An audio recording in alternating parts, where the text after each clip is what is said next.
우리 옆에 있는 분과 같이 오늘은 좀 특별하게 인사 나누셨으면 좋겠습니다. 사랑합니다. 존경합니다.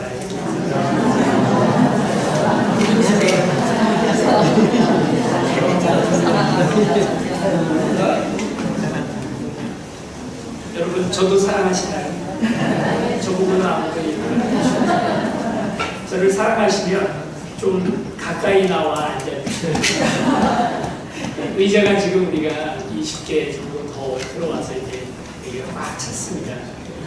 이제 그런 변화를 여러분 아마 느끼셨을 텐데, 뒤에 한 3줄 정도는 우리 교회에 처음 나오시는 분들, 아직 낯설고 목사를 좀 덜 사랑하시는 분들이 뒤에 앉으실 수 있도록 여러분이 배려를 해주시면 좋을 것 같습니다. 그래서 우리 교회에 등록하신 교인이시라면 한 걸음 더 앞으로 나오셔서 뒷자리 한 3줄 정도를 비워주시면, 여러분 전도하기가 참 쉽지 않지 않습니까?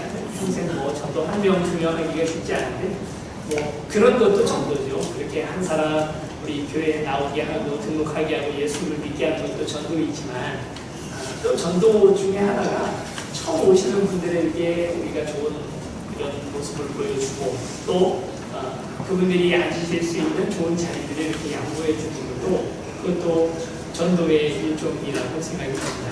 그래서 뒤에 있는 자리 한 3자리 정도는 교회 성도님들이 아니라 언제고 어떤 이 일에 의해서 이 자리에 처음 나오시는 분들이 앉으실 수 있도록 저희를 배려해 주시면 좋겠습니다. 이렇게 얘기하니까 지금 뒤에 앉으신 분들이 약간 바늘방석이 아니고 그런 느낌이시죠? 네. 이번 우리 8월 19일 날 저희가 창립 기념 예배를 드리게 됩니다. 창립 기념 예배는 2가지 의미를 다 가지고 있습니다.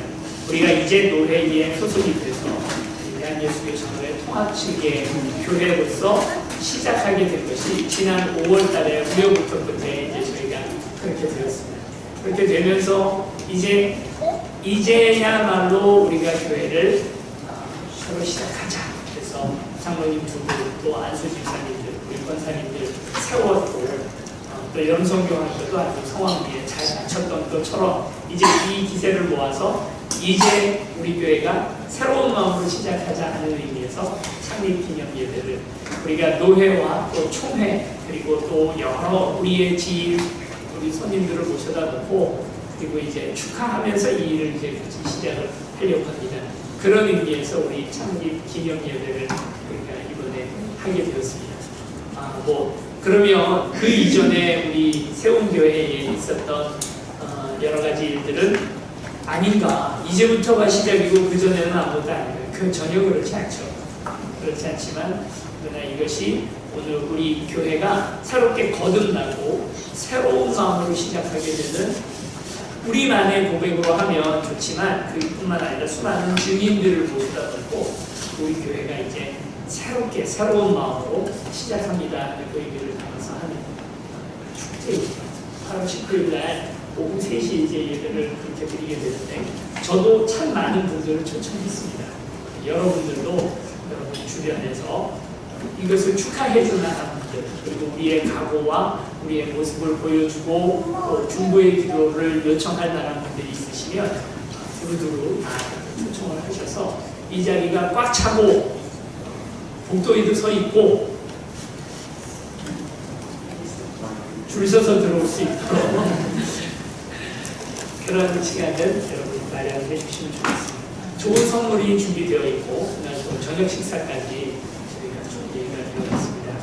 그래서 이 지역과 이 마을 안에서도 우리 교회가 보여질 수 있는 계기가 되었으면 좋겠습니다. 어떤 분들은 이런 것도 좀 궁금하신 것 같아요. 언제부터 누구까지가 개청 멤버이고 누구까지가 아닌가 하는 것 궁금해하시는 분들이 있는 것 같은데, 우리 모두 다 개청 멤버 같이 우리 세운교회를 세워나가는 것이 중요하죠. 그리고 개청 멤버이가 아니다가 뭐가 중요한가요? 그렇잖아요. 교회는 우리가 하나님 것입니다. 우리가 영원히 우리 세운교회가 언젠가 하나님 나라 가서 얼굴 뵙는 그날까지 계속해서 우리 세운교회가 번성하기를 원하지만, 그러나 우리 세운교회의 진짜 주인은 주님이시다. 우리에게서 이 고백이 그날까지, 주님 오시는 날까지 그치지 않기를 축원합니다. 주님의 것입니다. 그래서 그래서 최근 있는 여러 가지 어려움들 가운데 이제 한국교회가 시험을 당하고 있는데, 시험 받고 있는데, 그것과는 상관없이 우리 세운교회 분명히 이 교회가 하나님 것이라는 고백이 마지막까지 계속 되어지기를 축원합니다.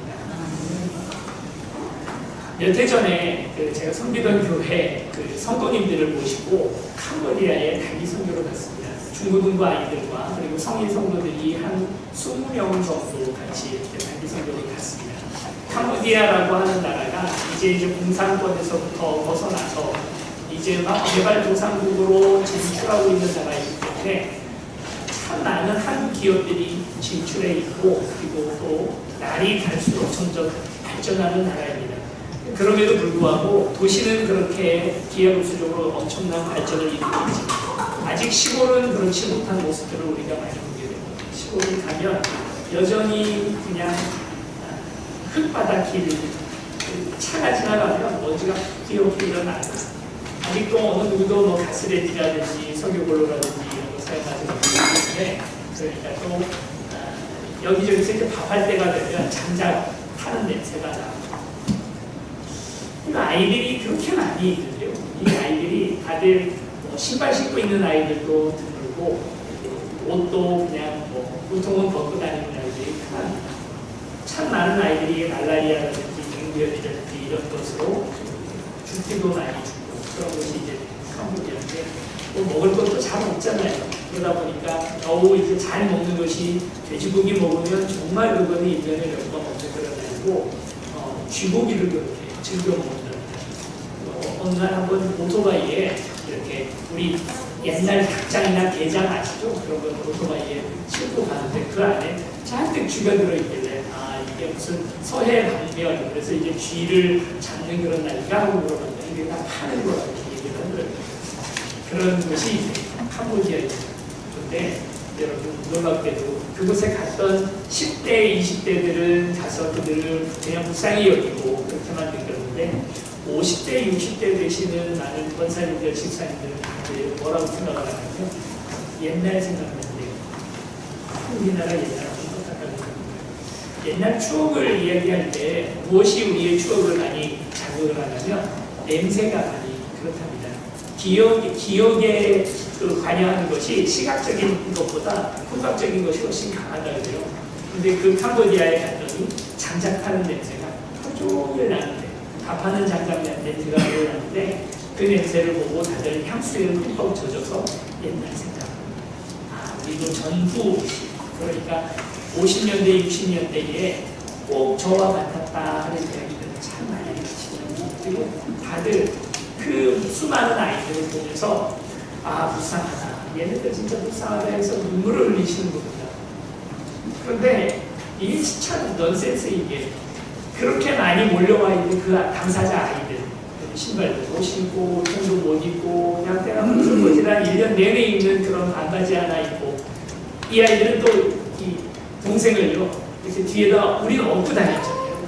막 6살, 7살 아이가 2살, 3살 하는 동생 아이들 업고 다니는 그런 게 우리나라 모습이었다면, 캄보디아는 옆에 차고 다니는, 이렇게 마치 총 차고 다니는 것처럼 아이를 이렇게 차고 다니는, 물을 차고 다니는 8살 아이가 2살, 3살 아이를 이렇게 차고 와서 전도하고 또 사탕 나눠주고 하니까 그걸 이제 받아 먹으려고 수백 명이 몰려오고, 이걸 보고 우리는 불쌍하다 여기는데 정작 그 아이들은요, 데리고 갔던 중고등부 아이들 있었는데 이 아이들은 이 캄보디아 아이들 보면서 깜짝 놀란 거예요. 뭐냐면 이렇게 힘들고 어렵게 산다 하는 것에 놀란 게 아니라 너무 그 표정이 행복했기 때문에. 어떻게 이렇게 행복할 수 있어? 아무 걱정도 없고, 한 번도 자기 친구들, 동료들에게서부터는 느껴본 적이 없는 그런 해맑고 행복한 표정으로 이 아이들 뛰어다니는 모습을 보고는 깜짝 놀란 거죠. 아무리 봐도 행복할 거리가 없는데, 아무리 봐도 즐거울 것이 없는데, 그렇게 행복해하는 그 아이들의 눈빛, 그리고 캄보디아는 이제 개발도상국이다 보니까 꿈이 있는 아이들을 보면서 아주 소박하고 별거 아니지만 아직도 꿈을 잃지 않고 살아가는 아이들을 보면서 참 많은 마음에 감동이 있었습니다. 그 눈빛 보고는 누구나 집에 다시 돌아올 때는 이 아이들과 헤어지는 것 때문에 눈물을 흘리지 않는 사람이 아무도 없었습니다.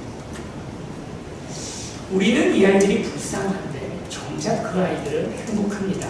왜 그럴까요? 오늘 첫 번째 느낀 것은 한 가지는 그래 이렇게 해도 행복할 수 있구나, 우리도 행복할 수 있는데 이 좋은 조건 속에서 왜 우리는 행복을 모를까 하는 것을 느낄 수도 있었지만, 다른 한편에서 이런 생각도 들었습니다. 이 아이들이 자신들의 처지, 자신들의 이런 아픔과 어려움들을 직시한다면, 그래서 그러니까 대한민국이나 아니면 다른 선진국들에 비하면 본인들이 참 어렵다라는 것을 알게 됐다면, 그렇다면 그들도 그들 자신이 이상했겠죠. 오늘 우리 스스로 자신이 만족하고 그냥 이 땅을 살아가는 동안에는 내가 얼마나 불쌍하고 사실은 어려운지에 대해서 잘 모릅니다. 우리는 우리의 눈에는 어떠하더라도 스스로를 자신의 처지를 좋게 생각하면, 그러면 그것으로 그냥 행복하다고, 다 만족한다고, 나는 아무 문제 없다고 그렇게 생각할 수도 있다는 것이죠.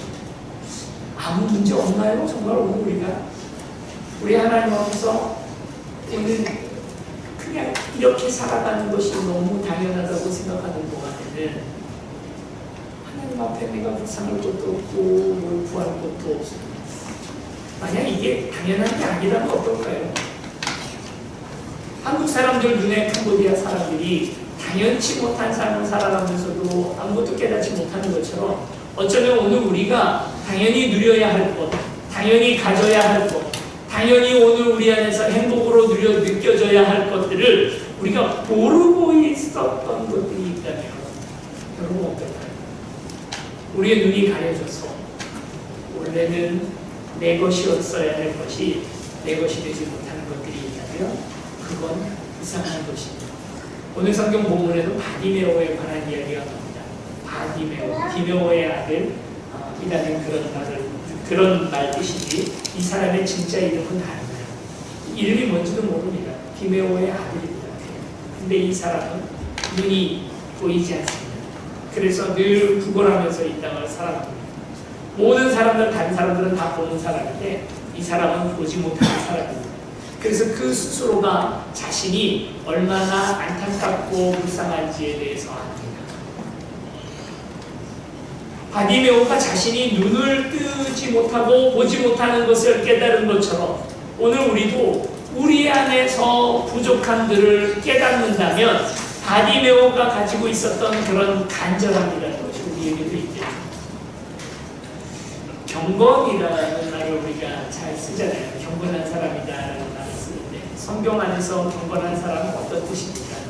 보면 우리나라 사람 기준에서는 조용하고 말씀 잘 얻고, 그리고 교회 오면 그냥 앉아서 기도하는 거, 이제 이런 것을 우리가 경건이라고 보통 생각을 하죠. 그러나 성경 안에서 가만히 돌아보면, 그리고 예수님께서 믿음이 있다 생각한 사람들 특징을 보면 조용한 사람들이 아닙니다. 오늘 바디메오 어떻습니까? 예수님 지나간다니까 소리를 질러대죠. 얼마나 크게 소리를 질렀는지 주변에 있는 사람들이 바디메오를 향하여 구박을 하는 거죠. 조용히 좀 해라, 조용히 좀 해라.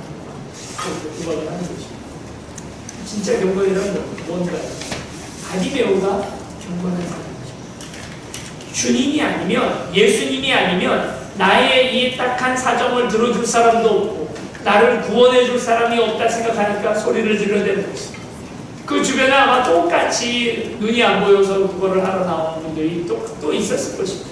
그러나 그들은 어떻습니까? 소리 지르지 않습니다. 그냥 가만히 앉아서 예수님 혹시 오시면 고마운 것이고 아니어도 어쩔 수 없다고 그냥 앉아있는 것입니다. 진짜 경건이라는 것은 뭐예요? 조용히 앉아서 가만히 그냥 묵상하고 앉아있는 상태가 경건이 아니라 간절합니다. 제발 주님 나를 좀 도와주십시오. 나를 좀 구원해 주십시오. 내 손을 좀 잡아주십시오 하는 그 간절한 절절한 마음, 그게 도리어 그게 경건한 거예요. 예수님 가장 칭찬하는 믿음도 사실은 그런 믿음이죠. 오늘 우리 안에 이 간절함이 있으십니까? 나의 처지에 대한 통렬한 마음이 없으며 나를 불쌍히 여기고 나 스스로에 대한 그런 연민, 내가 지금 보지 못한다는 상태, 아니면 내 안에 죄가 가득해서 내가 통제하지 못하는 상태, 그리고 오늘 우리 안에 또 아직 다 채워지지 않은 수많은 그런 외로움들과 채워지지 못한 그런 마음들 때문에, 그래서 내가 불쌍합니다. 주여 나를 좀 불쌍히 여겨주십시오. 주님 나를 좀 붙들어 주십시오.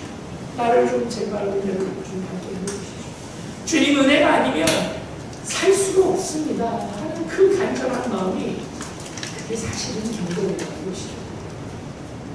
여러분, 어떤 교회는 가면 그냥 교회가 정말 지지고 계시죠. 그런 것 보면 경건해 보이고, 아, 이런 교회 분위기가 참 좋다 생각할 수도 있겠습니다. 그런데 그런 교회에 어떤 한 권사님 새로 이사 오시면서 그 교회에 등록을 했는데, 이 권사님 기도할 때마다 막 눈물을 흘리면서 막 그렇게 기도하는 거죠. 온 성도들이 다 이제 그 권사님 째려보고, 아, 왜 저러나? 좀 집에 가서 저러면 안 되나? 아무도 없을 때 혼자 그러면 안 되나? 왜 이 분위기를 망치나? 하고 그런 것이죠. 이 권사님에게 한 가지 부족한 점이 있다면 눈치 보는 능력은 좀 없는 거죠. 아니, 지금 이런 분위기가 아니구나. 못 보는 그런 능력은 없지 못하고. 주님 붙들고 싶은 그 마음에, 그래서 간절하게 기도하는 것 아니겠습니까? 왜 우리는 간절하지 못합니까? 다 갖춰져서 간절하지 못한 건가요? 오늘 우리도 볼 수 있는 눈이 있기 때문에 간절하지 못한 것입니까? 그게 아니고, 오늘 우리가 뭐가 없는지조차도 깨닫지 못하는 마취된 상태이기 때문에, 내가 얼마나 아픈지, 내 안에 얼마나 죄가 많이 쌓여있는지, 또 내가 주님 붙들지 않으면 오늘 하루도 살아갈 수 없는 상태라는 사실을 알지 못하고 있는 동안에 점잖을 수 있어요. 오늘 이 바디메오는 이것이 예수님을 만나는 마지막 기회라는 사실을 분명히 알았습니다. 그래서 예수님을 향하여 소리를 지르고 부르짖습니다. 간절하게 말합니다. 주님, 나를 좀 불쌍히 여겨주세요. 나를 불쌍히 여겨주세요. 여러분, 그런데 주변에 있는 사람들이 다 이 바디메오를 뜯어 말리죠. 그러지 말라고, 소리 그만 지르라고 관계해요. 이유가 있습니다. 왜 그러냐면, 나를 불쌍히 여기소서라는 이 말 자체가 당시에 그 중근동에서 거지들이 늘 그냥 하는 이야기입니다. 나를 불쌍히 여기소서. 옆에 사람 지나가면 돈 달라고 하는데, 우리는 뭐라고 얘기할까? 한 푼 줍시오 이러잖아요. 그런데 이 이스라엘 사람들은 뭐라고 얘기하면, 주여 나를 불쌍히 여기소서. 지나가면 다 주여 나를 불쌍히 여기소서. 주여 나를 불쌍히 여기소서. 그래서 지하철에서도 주여 나를 불쌍히 여기소서. 서울역에서도 주여 나를 불쌍히 여기소서. 이게 이제 그냥 고정된 말인데, 그 똑같은 말로 예수님을 향하여 외치는 거예요. 예수님께 나라자면 기고를 하는 거예요. 주여 나를 불쌍히 여기소서. 다윗의 자손 예수여 나를 불쌍히 여기소서. 여러분, 어떤 거지들에게 우리가 거지 하니까 좀 그렇습니다. 구걸하는 분이 이렇게 이름을 받고 있습니다. 뭐 전혀 그분들을 비하할 마음은 없고요. 예. 그 구걸하시는 분들이 어떤 분들에게 우리가 그래도 직업을 열게 만듭니까? 첫째, 불경 틀어놓은 분들 안 주죠. 찬송가 틀어놓고 지나가면 그래도 한번 줍니다. 또 그분들이 이렇게 가끔 열심을 내시는 분들은 복사해가지고 이렇게 편지로 복사를 해가지고 그걸 다 나눠주시더라고요. 거기에 보면 꼭 안산에 있는, 꼭 안산이에요. 왜 그런지 모르겠어요. 성남도 아니고 안산에 있는 사랑의 집에서 살고 있는 여러 명 부모 있는데, 어려서 부모를 잃고 이러면서 이제 잔뜩 써있잖아요. 근데 그분들 표정을 볼 때 그거 나눠주면서도 또 신참인가 보다 생각되는 분들이 있습니다. 자존심이 좀 남아있어서 표정에 간절함이 없어요. 졸라면 주고 이렇게 하시는 분들이 있습니다. 잘 못 봤죠? 어떤 분들이 잘 봤습니까? 정말 무서운 분이 계시더라고요. 나이 많은 남자분이신데 쭉 나눠주셨다가 다시 이제 걷잖아요. 걷으면서 이제 뭐 1,000원씩, 2,000원씩 이렇게 하는데 이제 그 감사합니다 하고 인사를 하는데, 한 분이 무릎 위에다 그냥 또 올려놓고 열심히 스마트폰 하고 계시는데 누가 봐도 좀 부유해 보여요.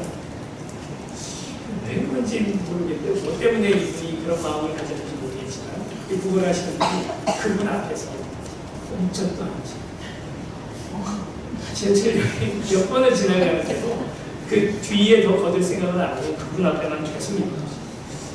이분이 이제 스마트폰을 계속 보는 거죠. 이게 민망한 상황이 됐으니까 이거 도저히 어떻게 하지를 못하고 계속 스마트폰만 계속 보고 계시는 거예요. 끝까지 서가지고 그러고 계시더라고요. 그래서 이제 이 편지를 다시 돌려줬는데도 받고도 안 가는 거죠. 결국은 1,000원을 받아가지고 가는 거예요. 아, 참 무섭다. 간절할 때 받는 거예요. 그렇잖아요. 간절한 마음 없어요. 내 안에 아직 자존심이 있어서 이거 뭐 받는 게 이게 자존심이 상해가지고 그것 때문에 덜덜 떨면서 그렇게 하면 아무도 못 받잖아요. 구걸이라고 하는 것은 어디까지나 나 자신의 간절함만을 가지고 하는 것입니다. 이건 거래가 아닙니다. 이것을 내게 준다 해서 이분이 대신 뭘 줄 수 있는 것이 없습니다. 뭐 껌을 팔았다든지 아니면 뭐 그런 것이 아니잖아요. 이 돈을 받았다 해서 내가 다시 이 사람에게 돌려줄 수 있는 거래의 내용이 전혀 아닙니다. 이건 그저 나 자신의 불쌍함을 그에게 어필하고 그걸 가지고 그 사람의 연민을 받아서 그래서 받아가는 행위가 바로 구걸입니다. 오늘 우리가 하는 우리 주님 앞에 서는 우리가 해야 할 가장 중요한 태도가 바로 구걸의 태도가 아닙니다. 우리가 주님을 위하여 뭘 할 수 있습니다. 뭘 해서 주님 앞에 영광을 돌릴 수 있습니다.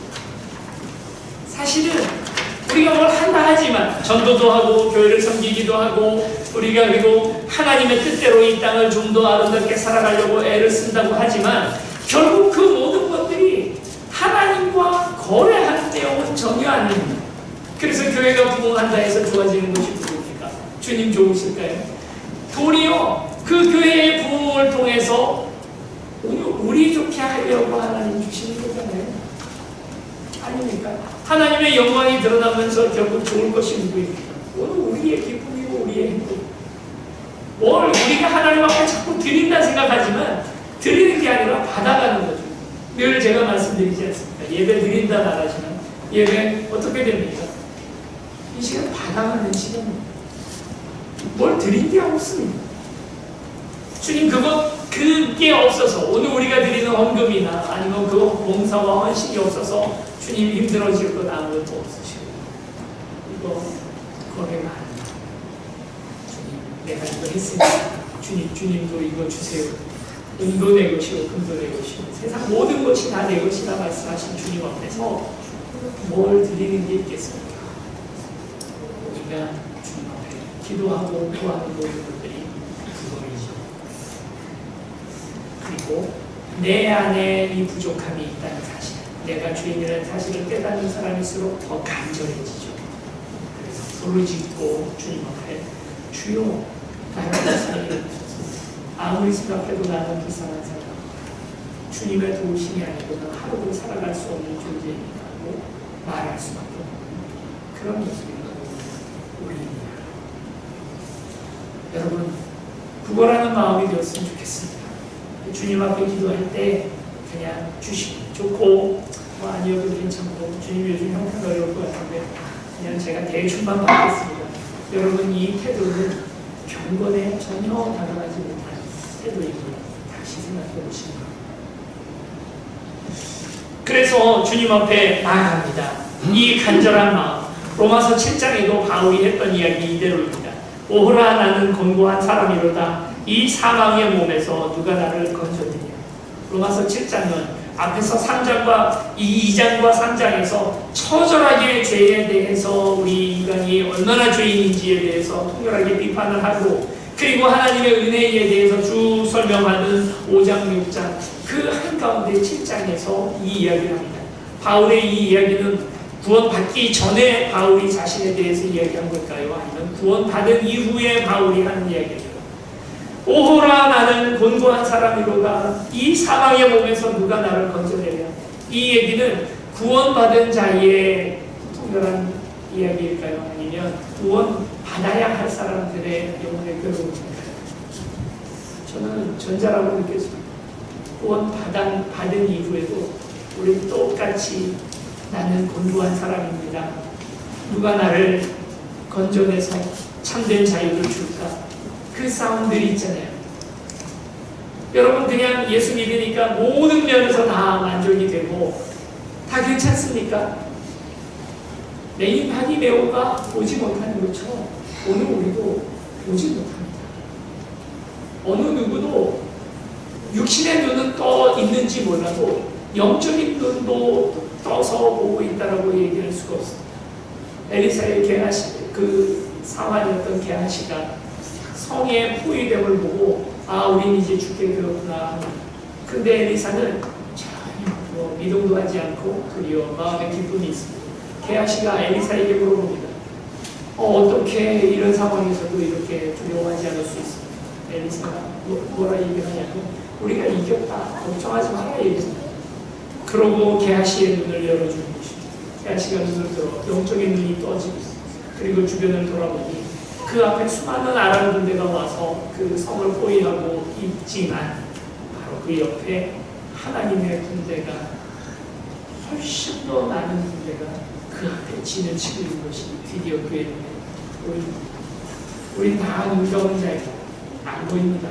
어느 누구도 지금 이루어지고 있는 고난이, 고통이, 어려운 일들이 이 일들 이후에 도리어 하나님께서 어떤 일들을 계획하고 계시고 또 어떤 역사를 일으키고 있는지 어느 누구도 못 보고 있다는 것입니다. 만약 본다면 우리가 지금처럼 불행하고 힘들겠습니까? 만약 그걸 볼 수 있다면 또 우리가 세상의 가치관에 따라서 세상이 좋다 하는 물질이나 명예나 이런 것 쫓아다니면서 인생 허비하고 살아가겠습니까? 우리가 정말 볼 수 있다면 우리에게 슬픈 일이 진짜 슬픈 일일까요? 우리에게 고통스러운 일이 진짜 고통스럽기만 한 일일까요? 우리에게 즐겁고 행복을 줄 만한 그런 일들이 그냥 행복한 일로만 보일까요? 우리 다 이와 같이 게하시처럼 오늘 게하시나 그리고 또 바디메오처럼 눈 감은 자입니다. 못 보는 사람들입니다. 안 보입니다. 눈이 좋지 못해서 안 보이는 것이 아니라 하나님의 역사, 하나님의 이끌어 가시는 역사를 보지 못하기 때문에 못 보는 것이죠. 저희 동기 중에 천재라고 불릴 만한 그런 친구가 한 명 있었습니다. 아버지가 프랑스에서 대한항공 직원이었기 때문에 프랑스에 오래 있는 동안에 불어를 아주 기가 막히게 잘하는 모국어처럼 불어를 하는 그런 친구였는데 이 친구의 고등학교 때까지 꿈은 서울대학교 법학과 진학하는 것이 꿈이었다고 합니다. 늘 그렇게 생각하다가 고등학교 2학년 때 수련회 한번 참석했다고. 여러분 수련회 잘못 참석하면 어떻게 되는지 여러분 잘 아시죠? 앞에서 강사님이 목사하신 분들, 목회자의 길을 하신 분들 자리에서 일어나라고. 근데 뭘 하는지 잘 안 들렸고 그냥 일어나라고 하니까 일어난 거예요. 벌떡 일어나서 기도를 받다 보니까 아 이거 잘못 일어났구나. 근데 이제 부끄러워서 앉지도 못하겠고 그냥 서 있었던 거죠. 고등학교 3학년 수능 보기 전날 눈이 멀어버렸어요. 서울대학병원에 급히 이송이 되어서 이 눈을 검사를 해봤는데 백내장인가요? 녹내장인가요? 그게 너무 심해서 영구실명이라는 진단을 받았습니다. 근데 이제 그때 마침 병석에 누워있을 때 고등학교 2학년 때 서원했던 그 누구가 생각나더라고요. 주님 잘못했습니다. 제가 서울대 법대에 말려있습니다. 잘못된 양함을 품었습니다. 저를 용서해 주세요 하고 기도를 했는데 그 다음날 눈이 떠진 거예요. 병원에서 다시 와서 검사를 했는데 안압이 전혀 아무 문제가 없고 정상 눈이다. 눈은 1.5, 1.5가 나왔습니다. 그래서 퇴원을 했습니다. 병원의 의사들이 죄송합니다. 아마 스트레스 때문에 그랬던 것 같고 저희가 오진을 했습니다. 수능은 일단 못 봤잖아요. 그래서 재수하기로 하고 재수학원을 등록을 했는데 그 등록을 하고 그 독서실 자기 자리 앞에다가 이렇게 크게 썼답니다. 서울대 법학과 내가 간다. 다시 써서 붙이고 다음날 눈이 멀었습니다. 그래서 병원에 다시 갔는데 그 의사 선생님들이 다시 해보더니 녹내장인가 백내장인가 그렇게 나가면서 영구실명입니다. 그렇게 얘기를 하더래요. 그래서 병실에 누워서 다시 기도했답니다. 주님 죄송합니다. 제가 헛된 꿈을 꾸었습니다. 그리고 다음날 주님이 떠졌고 1.5 그 병원의 의사들이 오징어 이렇게 말했다는 것입니다. 그리고 퇴원을 해서 다시 독서실 그 앞에 와보니까 써있는 거죠. 아직도 서울대 법대대가 간다. 그래서 다시 거기에다가 빨간 줄을 막 치고 다시 공부를 시작했습니다. 그리고 그 다음날 다시 눈이 멀었습니다.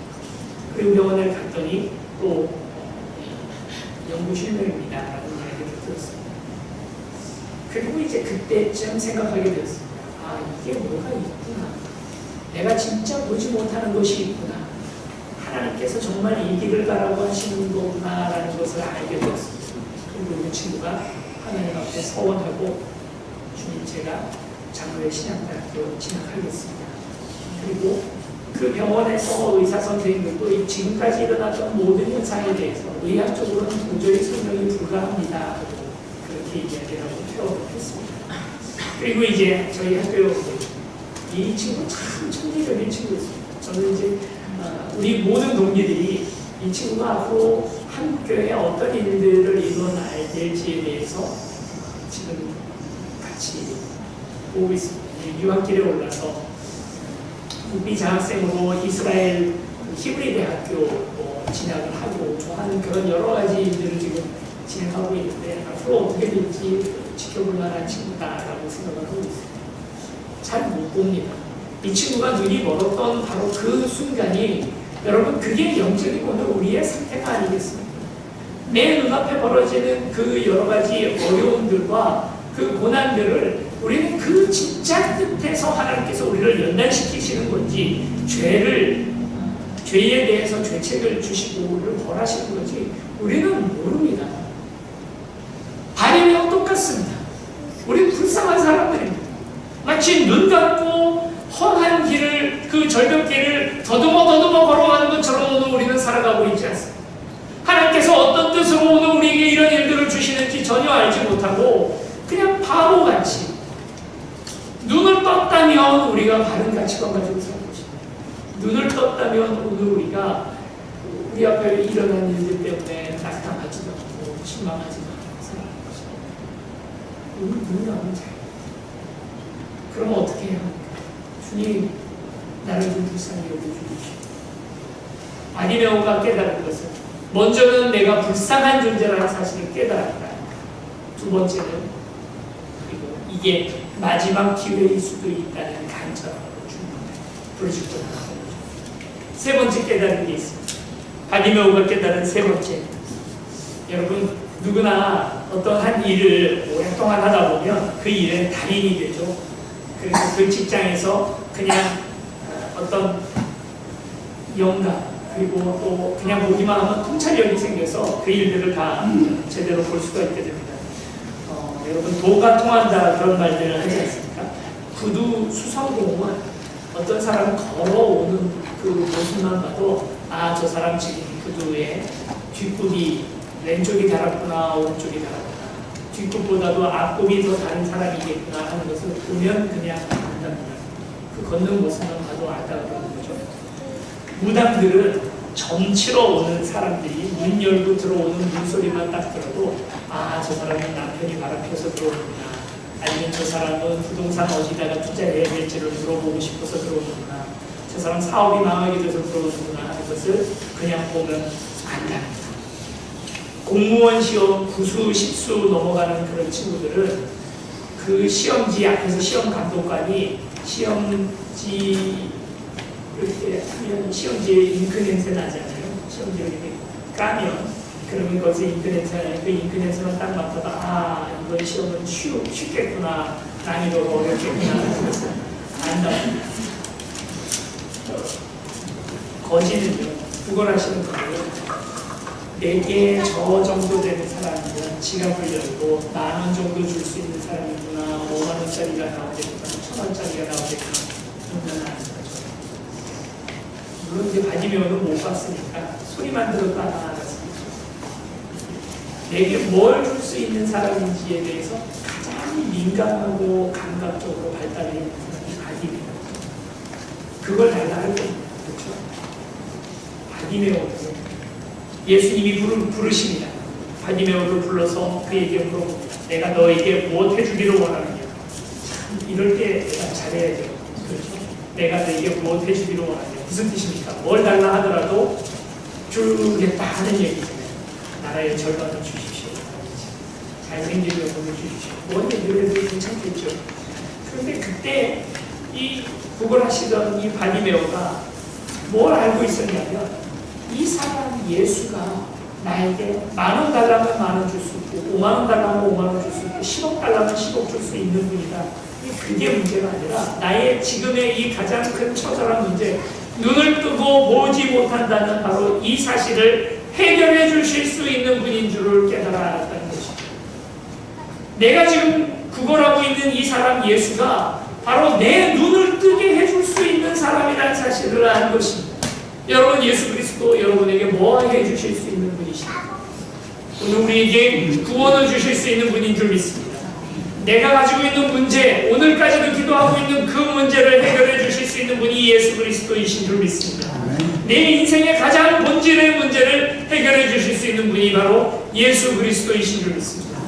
그분은 우리의 죽음의 문제조차도 해결해 주실 수 있는 분이셨습니다. 그래서 그 문제를 구하고 나아갈 때 예수님은 그것을 우리에게 주실 것입니다. 주님, 내가 오기를. 그 주변에 아마 여리고에서 예루살렘에 올라가는 그 길은 대목이죠. 그때가 이 구걸하시는 분들에게는 대목입니다. 수많은 사람들이 다 예루살렘에 모여오는 때였고, 그래서 이 유대인들이 수십만 명의 유대인들이 예루살렘을 향해서 올라갑니다. 올라갈 때 여리고 다른 길들, 사마리아를 통해 올라가는 그런 그 족장들의 길이나 이런 것들은 사마리아 자체가 다 부정하다 생각되는 그 길로는 전혀 가지 않고 다들 가면 여리고 통해서 예루살렘으로 올라가는 이 길 하나만을 선택을 하는, 얼마나 많은 사람들이 지나가겠어요. 거기에 구걸하시는 분들도 아주 장사진을 치고 있었습니다. 그 수많은 사람들 중에 예수님이 내 눈을 뜨게 해주실 수 있다는 것을 알고 구하는 사람, 바디메오 한 사람도 있어요. 그걸 볼 줄 아는 사람. 여러분, 우리가 믿음을 가진다는 것은 바로 이것입니다. 주님이 내게 뭘 해주실 수 있는 분인지를 통찰하고 그걸 아는 능력, 저는 그게 경건이고 그게 믿음이죠. 우리 주님이 해주실 수 있습니다. 우리 주님이 여러분들을 구원해 주실 수 있으십니다. 우리 주님이, 어쩌면 주님만이 이 문제를 해결해 주실 수 있는 유일한 분이신 줄 믿습니다. 그래서 주님, 내 눈을 뜨게 해주십시오. 내가 보기를 원합니다. 주님, 내가 보기를 원합니다. 하나님, 오늘 나의 눈을 뜨게 해주십시오. 오늘 그 고백, 그 기도가 오늘 우리 가운데 있었습니다. 마치 거지같이. 여러분, 기도가 체면 차립니까? 왜 체면을 차립니까? 기도하는. 왜 내가 나의 부상한 모습을 가지고 나가? 아직 간절함이 그럴 만큼의 간절함이 오늘 우리 안에 없으니까 그런 것이죠. 체면이 중요한 것이 아니에요. 남이 나를 어떻게 생각할까가 중요한 것이 아니에요. 수많은 사람들이 그를 말려도 이게 마지막 기회일 수 있다는 사실을 생각하고, 하나님, 이제 주님 간절한 마음으로 기도하고 나아갑니다. 하나님, 나를 제발 불쌍히 여겨주셔서 나를 보게 하여 주시고 고난의 의미를 알게 하여 주시고 지금 내가 어느 자리에 어느 만큼 와 있는지를 알게 하여 주시고 이제 내가 눈을 뜨고 볼 수 있도록 도와주시옵소서. 하나님, 오늘 간절한 마음으로 기도하는 오늘 우리의 기도를 주님께서 들어주시옵소서. 하나님, 나는 오늘 주님의 은혜가 아니면, 주께서 기적적으로 내 눈을 뜨게 해주지 않으시면 오늘 하루도 살아갈 수 없는 오늘 그 간절한 마음으로 주님 앞에 구하고 나아가는 저와 여러분이 되었으면 좋겠습니다. 함께 이제 찬양하고 또 기도하고 나아갈 때 마치 바디메오와 같이 구걸하는 마음, 내가 주님 앞에 봉사한다 한들 그것이 주님께 얼마나 큰 소용이 되며, 내가 오늘 주님 앞에 헌금을 한다 하여 그것이 얼마나 주님 앞에 큰 것이 되겠습니까? 오직 주님 앞에 은혜 구하고 은혜를 주시옵소서. 하나님, 내가 할 수 있는 것 아무것도 없어요. 주님께서 나를 불쌍히 여겨주시고 그저 나를 사랑하여 주시옵소서. 그 고백과 기도하고 우리 주님 앞에 드리겠습니다. 같이 찬양